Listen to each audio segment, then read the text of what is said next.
Hello, this is Renee McCrae and Judy Rains with Fade to Black, and we have the distinct honor and pleasure to be in the presence of Mr. Melvin Van Peebles and Miss Carmen Barrica and Spaceman. That's William Spaceman Patterson. Okay, William Spaceman Patterson.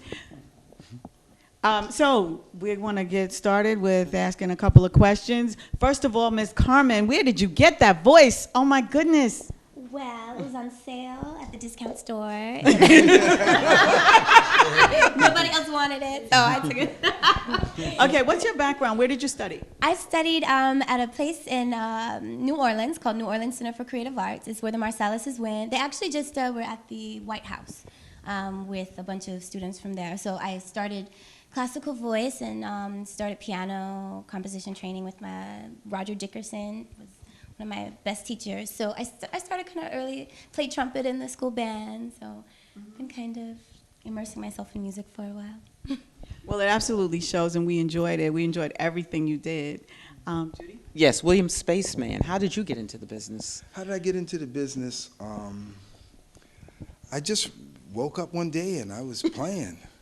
You know, no. What happened is it's just. You're fantastic. I mean, my original aspiration was to be I was a horn player, and it was to be in the New York Philharmonic, and I was trained classically to be this virtuoso classic. I started on trumpet, went to baritone, horn, tuba, all that. We played a Rimsky-Korsakov piece, and I said, oh, I want to play that baritone horn.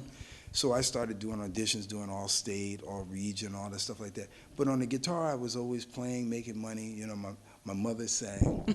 So, you know, we'd sit around, and she'd start singing a song, and I played. And she said, that's nice.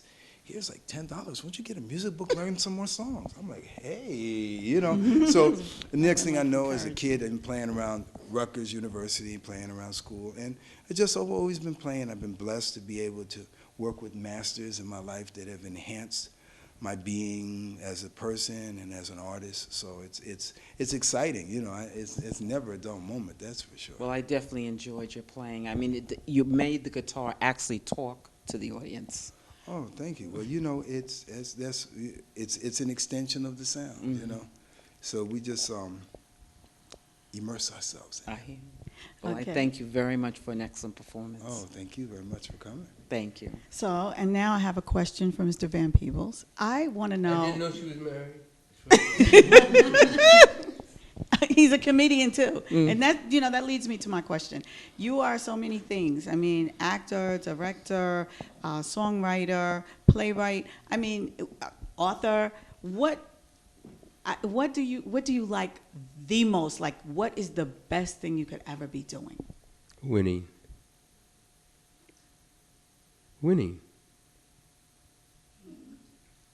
Okay, winning. So whatever it is, you just want to be Winning.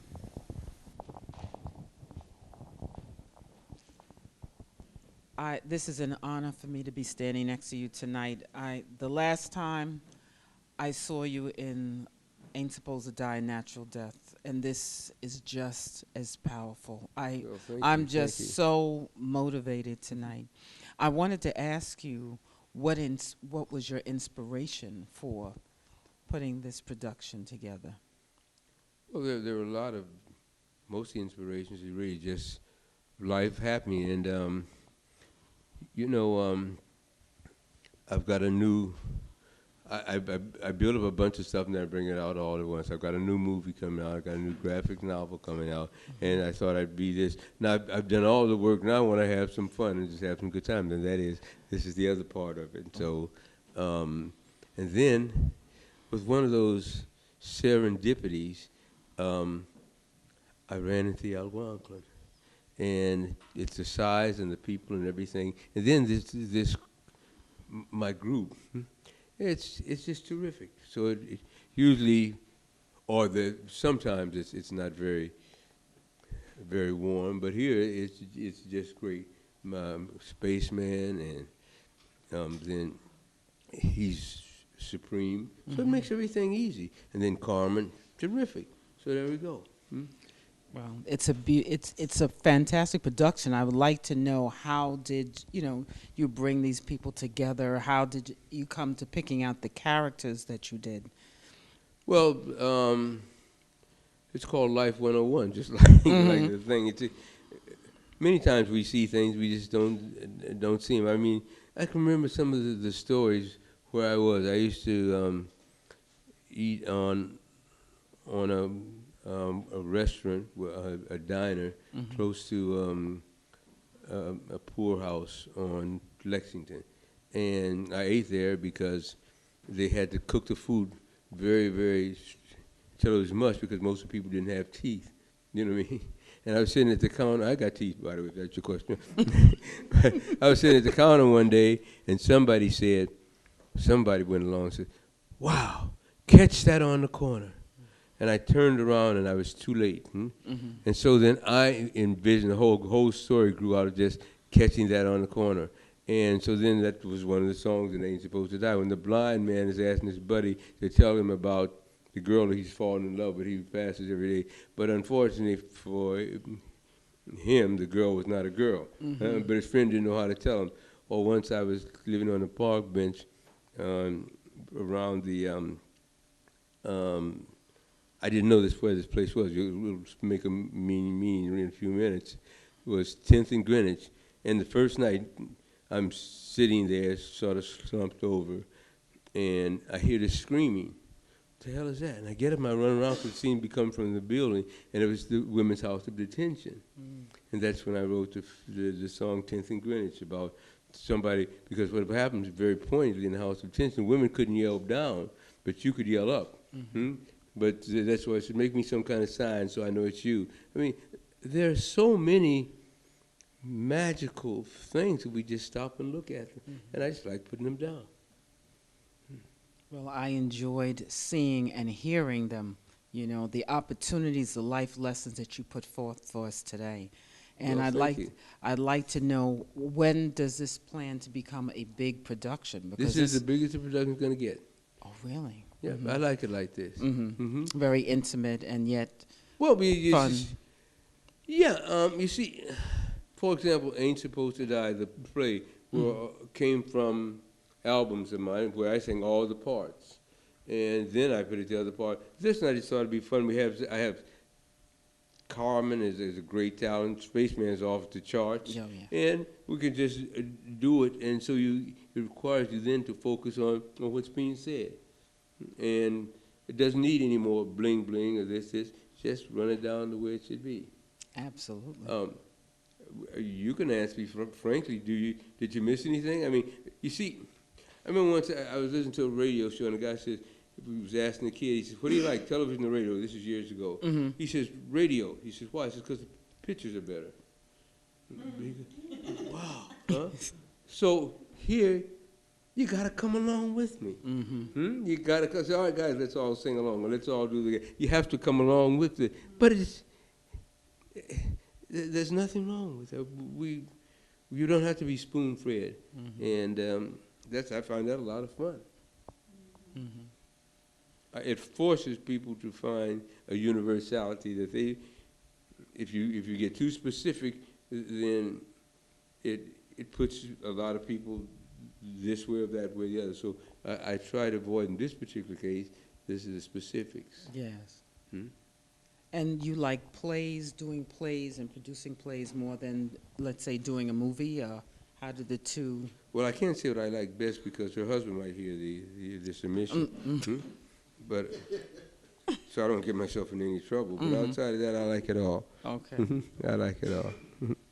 Well, I love the messages, and I'd like to know what specific message did you enjoy, or story did you enjoy telling most? I don't know. All of them equal? I mean, it's like asking mom, which one of your kids you like? You know what I'm saying? I think they're all beautiful. You know what I'm saying? I didn't know that you could sing. I mean, I was. Oh, come on! That's a nice thing about everything to me. I mean, I was a little surprised there, when I heard you singing. Well, no, but if you, in the case of I actually sang, then you can get caught up in that part of this. Is sort of what I do, sort of what the Germans call Sprechstimmel, sort of a half-speaking thing. Every now and then I'll sing a little bit, but I don't need to sing. Carmen can sing. Spaceman can sing. I just ought to tell the story.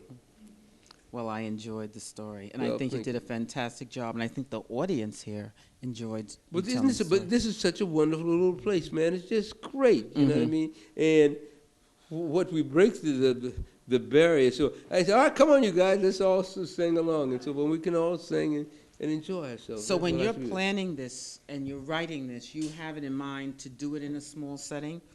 You have that. Well, no, you see what happens. This is, I didn't write this as a single piece. This was written over 40 years. A piece here, a piece there, et cetera, et cetera. And I saw a through line that I thought would be fine. And one of the songs, for example, the opening and the ending song, Love Me Some Highway, is the lead song in the new movie, Confessions of Ex-Doofus Itchy-Footed Mother, that I'm bringing out in August. And this is the lead song. And this is the story of the kid who wants to get into the wind, to try the world. And that's one story. The other one, say, Lily Done the Zampuji, that was 1970. So there's a big spread of some of these songs. Some of them I wrote originally in another language, and then and put them into English later. Just depends. And does the story tie into the book? You mentioned a book that you recently wrote. Oh, You know, I mean, no, is there a connection to the I did a graphic novel called Confessions of an Ex-Doofus Itchy-Footed Mother. That ties in directly with the movie, Confessions of an Ex-Doofus Itchy-Footed Mother. This is a lost leader. This is just something I like to do. So, and I like the opportunity to work with Spaceman, and I'm just really getting to know Carmen and so forth. It's been terrific. And sometimes God gets it right. I mean, Algonquin and us, it couldn't have been a better marriage, I think. And I'm really enjoying myself here. So there you are. Well, I thank you. I Well, mean, thank you. for an outstanding Thank you. production. I loved it. Loved it. Hi there. Hey, My name is Renee McCrae. It is such an honor and a pleasure to meet you. thank you, ma'am. Thank you. Thank you so much. I enjoyed you. I was watching the whole time, and sometimes people have like a fourth wall in acting, and it seemed like you pierced that, like you were talking to each person that was in the audience. Is that what was going on, or did it just look like that from my point of view? No, I hope so. I mean, you see, here's the secret. People say, anybody sounds that bad and he's up there doing, that's my man. You know what I'm saying? How bad can it be? Do you know what I mean? And so we make things available, understanding. I don't try to be complicated with the things. I try to be straight, but I also at the same time let us live. I mean, so often people say, wow, that's just what I was thinking. That's what I find fun. Exactly. It was moving. When each lesson was really touching, and it's like watching a life. From the beginning to the end. Like when you were talking in the beginning about Mama said this and Daddy said that, and then as you go to the end and you're sitting with the electrical. Hello. So it's like and even just living. I thought that you were getting across the message that we have to live, especially in that song. Which one? The one about grabbing a piece with your for fun and a piece with your heart. Yes. Help us out, Spaceman. Which one is that? Right, No. It's not opportunity, Spaceman. It's the other one. The world is all stage. The world's all stage Exactly. anyway. You're just an actor in life's life's play. play, right. So grab yourself a happy part. Grab one with fun, one with heart. We're just actors in life's play. You know what?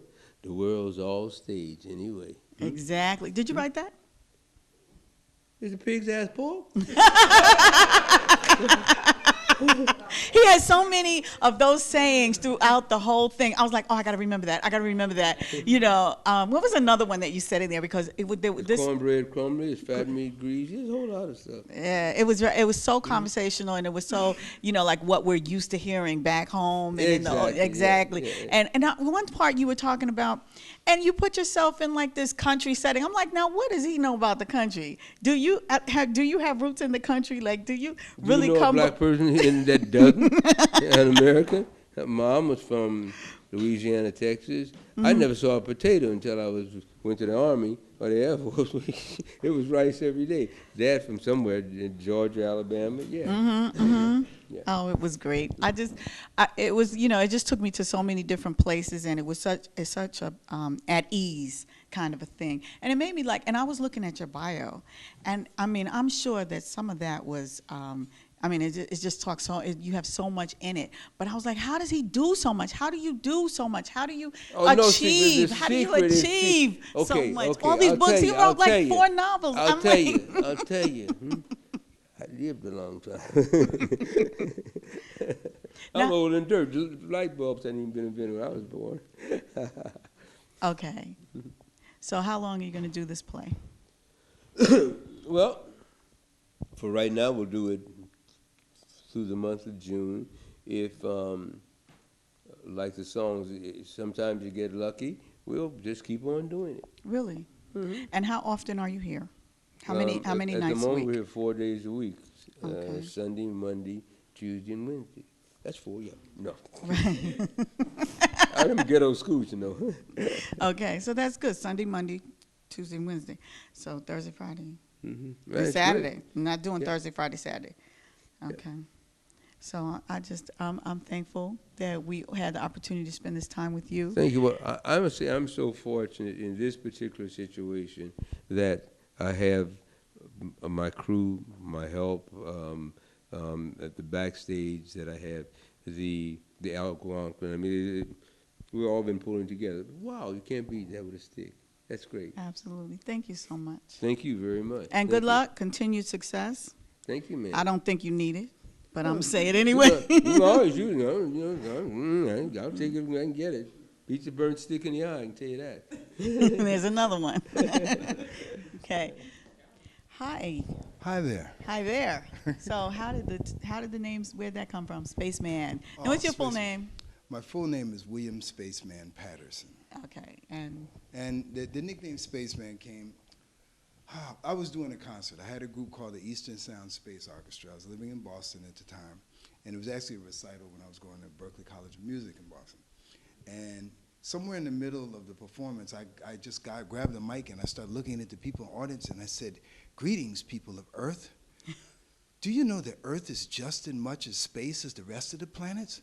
That we're all space people, and that the Earth is like a speck of sand in the beach of the cosmos? We're all space people. It's an outer space thing." And I went over saying, "Don't you know that yet? Don't you know that yet? Don't you know that yet?" And I kept telling everybody, I said, "Do you realize that this is an outer space thing?" And then afterward, my drummer said, "Yeah, right, space, man." And I was like, and he kind of took it one kind of way, but I said, "No, you don't understand. It's more of an understanding of being more spaced in than spaced out." Because some people are spaced out, don't have a clue. To be spaced in, you're in tune with the universe. I bet you didn't think it came from that. Okay. Yes. All right. So how is it working with Melvin Van Peebles? Yes. Who? Melvin Van Peebles, the guy that's right up here in the front. Oh, the young guy that worked with. Yeah. Everything. It's an incredible experience. You know, we have a long-term relationship of working together. So you've been doing things together before? We've been doing things for many decades. Oh, okay. I was a wee tot when we first started working together. You know what I mean? Mm-hmm. And you know, we've done albums together. You know, I produced things with Melvin, and we got an interesting collaboration when we get to music. Things happen that wouldn't normally happen. I could see you guys looking at each other and, you know, just being in the same place. Like, you can tell when a person's really connected to someone else. You know, like, you guys just make eye contact and you do something that I was totally not expecting. You know, like, this music would just stop. And you're just like he's singing, and all of a sudden it was just like, he stops and says, "Chippin'." You know what I'm That's all that saying? life is. That's it. But you know, it's.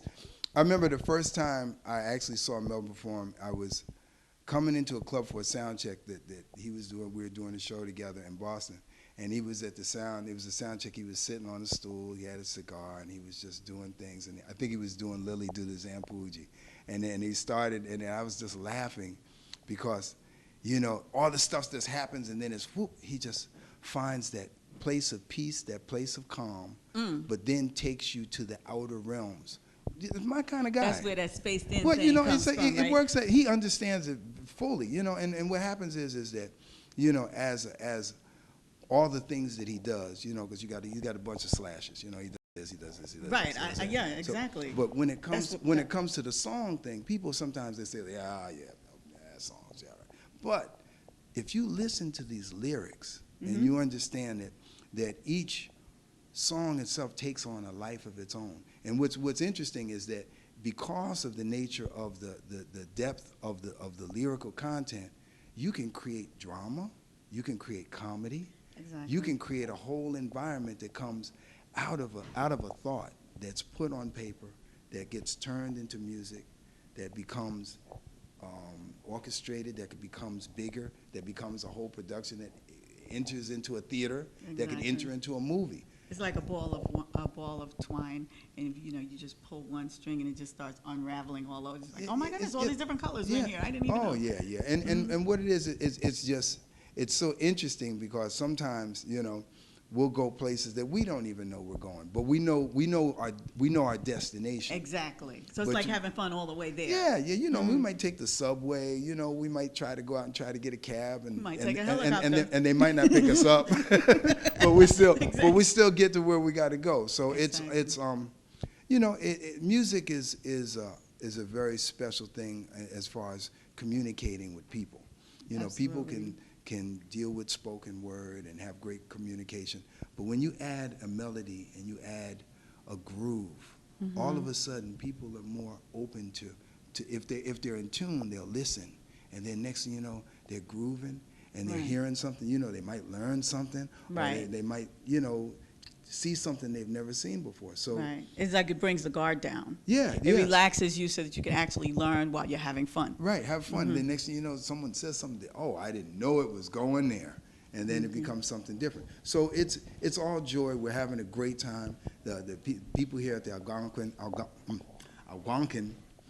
together. Algonquin. That's what happened when your tongue gets swollen up. At the Algonquin, they're so wonderful that they're in tune to what is needed for an artist to be able to create and feel comfortable to create. So it's coming along. You know, we're having fun here. It's intimate. How many nights is this so far? This is the second night. Oh, We're in the okay. second night. So Okay. this is, you know, we're still fresh in it. You know, so Exactly. it's like, you know, and every night's gonna be fresh. When you come back tomorrow, it's another thing, and then woo, and the next week, woo. By the time, you know, you get like this time next week, oh please, It's gonna be a whole nother it's thing, a whole journey. nother level. It's like being on a ship that's just taking off. Exactly. And you know, when everybody gets here, and then, you know, it's just, you know, it's cool that it's kind of mellow now, but see, it's going to get crazy after a while, because people are going to hear about it and say, oh, we got to get down there, we got to experience this, because something is happening in New York. Absolutely. Art And we're is looking happening. forward to next week. Yes, yes, yes. Thank you so much. you're I think we're welcome. going to get to Carmen. Things to Yes. ask Carmen.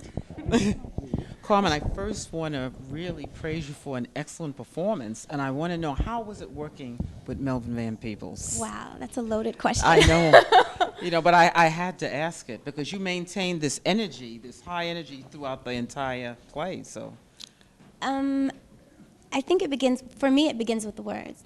I'm kind of coming from a singing, acting aspect. And so I first became acquainted with his work in Ain't Supposed to Die. I was in that in 2004. And whenever I get a script, I look at the words and I write them out, and I do kind of a very silly sort of, it takes a long time, and I look at the words and I just realized that, wow, this is loaded with a lot of beautiful language and ideas. And so just knowing his work and then meeting him, so it put it together. So it's sort of surreal, because I knew who he was when I was, he was a star when I was growing up. Mm-hmm. I think I saw him on Jaws. Were you in Jaws? Is he gone? But I think I saw him in Mario on Jaws. So he's a household name, and so to work with him is, I still don't get it. I still don't think it's real. But is this your first time working with him? Yes. Yes. So yeah, it's been cool, and to have him on stage with me, as a director as well. He's a great director because he knows how to get the most of you out of as an actor, and then to be on stage with him as a fellow actor is cool. I think it's gonna get more fun as we go along and get more comfortable. Well, thank you. I would like to know the dancing. I mean, how did you prepare for the dancing and the singing? Did you have to do any special preparation? Yes, because I dance, but I do not choreograph. Okay. So okay. I have to thank Bruce Heath. I used some of Bruce Heath's choreography from 2004, Ain't Supposed to Die a Natural Death. Mm-hmm. And I used, and then I got some coaching from Leslie Dockery, who was a Broadway dancer. So she helped me with, because they wanted me to do all this stuff. I'm like, I don't know how to do that. So yeah, I got some help. Thank you guys, Leslie and Bruce. And you have an extraordinary singing voice. I mean, did you have any particular parts in the play that you enjoyed doing more than other parts, and why was that? Because I really felt it when you were singing for your children. Yes, that really came through strong. For me, right now, that is the most comfortable, because it's just singing in classical is just a sort of a nice feeling. It's pleasing, it's pleasurable, and the other stuff I'm not as comfortable. But yes, I really feel that one. So the soul stuff, because I trained in classical. I grew up singing R&B and stuff, and then I kind of got away from that, and I went to classical. So now the R&B stuff feels a little weird, but I'm trying to get it together. Were there any parts in the production that you really had some input in, and what type of input did you? Please, don't let me put any input in. Just better be quiet. Did I put... any suggestions that you made? Okay. Tonight, actually, I must say, I made a suggestion to Mr. Van Peebles that when I came out as the ugly country wife, that, he kind of, I don't know if he did it, but he kind of looked like he got scared when he saw me. So thank you very much. That was my input. Put that in the royalties, Melvin. Thank you. And what is your goal as far as the production? I know it's going to be playing, what type of audiences would you like to see coming out to really get the message? Because you all had a lot of messages packed in this play. Yeah, wow, that's a good question. All New Yorkers, all tourists, everybody. You guys were beautiful. This audience was very receptive. Melvin has a thing with the way he writes, where he doesn't get too didactic. So it's still fun, but he kind of sneaks in. Maybe he's not even doing it consciously, but he sneaks in that little message. So anybody that just wants to have fun, and then they'll get a little something extra too. Well, I want to thank you again for this outstanding performance, and I'd like you to leave your information about when the play is going to be playing and where people can get in contact to find out more about this production. I'm so glad I studied this before. You would have put me on the spot. Okay, we are going to be playing for the rest of June, and we are at 123 East 24th Street, between Lexington and Park. The number to get tickets is 212-868-4444 or www.smarttix.com. And Sunday through Wednesday. The name of the production is Unmitigated Truth, a lavatory loves and ladies. Oh, that might be in the wrong order. But Unmitigated Truth by Mr. Melvin Van Peebles. I thank you so much, Carmen, and this is Judy Bell Rains at Fade to Black with an outstanding performer. Thank you, Jason, Carmen. I'd like you to tell the audience what was your job with this production, and how was it for you, working with Melvin Van Peebles? Well, he had a show that he had done at a couple of other venues. This show, a variation of it, had been done at a couple other venues. Club-type venues or cabaret spaces here in New York City, and he was looking to keep it going, and it was a ready-made production. It had been done before with various different cast members and some of the same music, and through a friend of a friend, who has done some work for me here at the theater. That guy came over and looked at our space and said, you know, I know this guy, and he didn't tell me who it was, and said, he has this show, would you be interested in meeting with him? And I said, oh, okay, sure. Well, we're always looking towards the future of the space. And all of a sudden, one day, here's Melvin Van Peebles calling up and mentioning this guy's name. I thought, you've got to be kidding on this here. And so we had a meeting at his house where we watched a bit of it, and it turned out that really with a week's work, we could have Melvin here, we could have this show up and going. It was a project that logistically and financially and in terms of just the things we had to do from a producer standpoint could be put together very well, very quickly, and I think effectively. I mean, we did all this in a week, and it's at a time where we've been getting this theater going, and we have 2 other productions running in our main stage. So we brought Melvin over here one day, and we took him into this room, and I said, this is all I've got available right now. We've got these other shows that have extended through the summer, and he sat up in the back here, and he gets this look in his face, and he says, well, I hate to say it, but I like it. I said, you want to do it in this room? This is 40 seats, Melvin. So I went back to my collaborators, and I said, all right, this is what we've got going on. And Melvin Van Peebles would like to know if we'll give him the studio theater at least through the end of the month. And they looked at me as if I'd told them that, you know, Barack Obama had resigned his job and was running for mayor of Weehawken or something along those lines. But we were obviously it was an opportunity that was important to us to have this type of a show, to show that our venue can support this type of a production, something that's intimate, something that's small, that communicates as well as the other stuff that we've got going around here. So it's serendipitous to coin the phrase, but it's the right thing at the right time. Unbelievable. So you'll be doing other productions like this, and how long do you anticipate this This production running? At this point, we're looking certainly through the month of June, and it just depends on us getting the word out there and doing our job as producers. There's no reason why this show, if we can properly promote it and get the word out here in a space this size, something this economical, couldn't run through the entire summer, and I'd like to do that. I really would. I think this has a future in terms of its appeal for other performers, not just Melvin Van Peebles. Any actor who has charisma and presence and understanding of universality could pick up this piece and make it work in their own way, multiracially as well. It's not just limited to that. I think it has a universal appeal.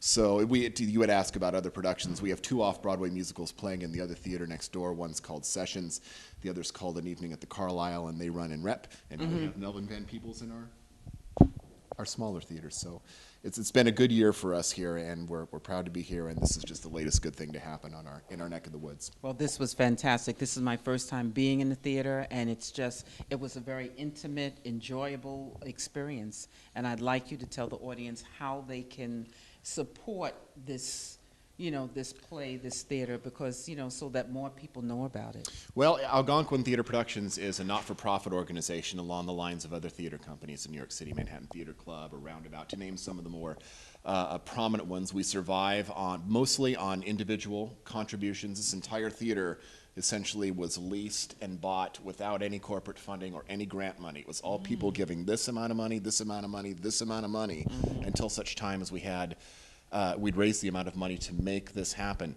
And so it's all a tax-deductible charitable gift. And now, having gotten some momentum like this, it'll make us, I hope, more eligible for some of the grants and the corporate funding opportunities that are out here. The best thing to do to support this theater or any theater is to come down and see a show. And if you were here tonight, I think we've got a very special one going on here. There's no place in New York City right now that you're going to be able to be in this proximity to somebody who's accomplished as many diversified things and done them as well as Melvin Van Peebles. So it's a wonderful thing for us. So come down here to the Algonquin Theater. Should I give the pitch now? Yes, please, please. 123 East 24th Street East Side, between Park and Lexington. We're here Sunday through Wednesday nights at 8 o'clock. Melvin Van Peebles, Unmitigated Truth, Life, a Lavatory, Loves, and Ladies, here at the Algonquin Theater. Thank you so much, Thanks. Jason. All right. Thank Thank you you for a beautiful production. All right. Thanks so much. You realize what a thrill it is to me to be here with Space. We've been down lots of roads, and then we've got the new part of the family, Carmen, and then we've got Hewitt with the Algonquin and all of us together. It's what would Shakespeare say? It's devoutly to be wished. I'm just having a good time. Beach the post office. What do you want me? Well, I He's feel the so bulldog. blessed tonight to be standing here with so much talent. You know, it's just give yourselves an applause. I mean, the talent is just fantastic. You know, and I hope that more of today's youth will come out and hear the talent and be inspired and hear the messages, because the messages are very strong, to never give up. You know, to enjoy life and just hold Possible. on. Once you know it's possible, that's a, you know, Bumblebee, I'm always saying, the Bumblebee can't fly because he's aerodynamically unsound. But he doesn't realize he can't fly, so he fly anyhow. And so if we can be an inspiration to the kids, okay. All right, well, folks, we got to hit the road. What did it say? Love me some highway. We Gotta go. Gotta go. We Gotta got to go. go. We got to go. Got to go. Got to go. Got to go. We got to go. We got to Mama Tonight. told me not to leave. Mama told him not to leave. Papa told me not to touch that Told him door. not to touch that door. Mama told me not to Mama leave. told him not to leave. Papa told me not to touch that door. Papa told Said, why you want to ramble, boy? I said, I just can't stay put no more. How come? Cause we just Love me some highway. Got to go. I got to go. All right, all right, all right. All right. Thank you for an excellent Thank you. performance. Thank you. Throw us all out here. Oh, sorry. Thank you so much. Right there. Get on down. Where's Charles? Charles? There you are. 1, 2, 3. Good. One with Charles. I don't need to flush that. Just get down. No, push it down. Winning. Power turn power. Got it? Oh, In this one. yeah. Lens Hold cover it. closed. a mantra to That's why. Ah, There you that go. helps. Now what you got, just hold it down because it takes a second. All right, I got everyone in the frame here. We're 1, 2, 3. Nice. Thank you. All right.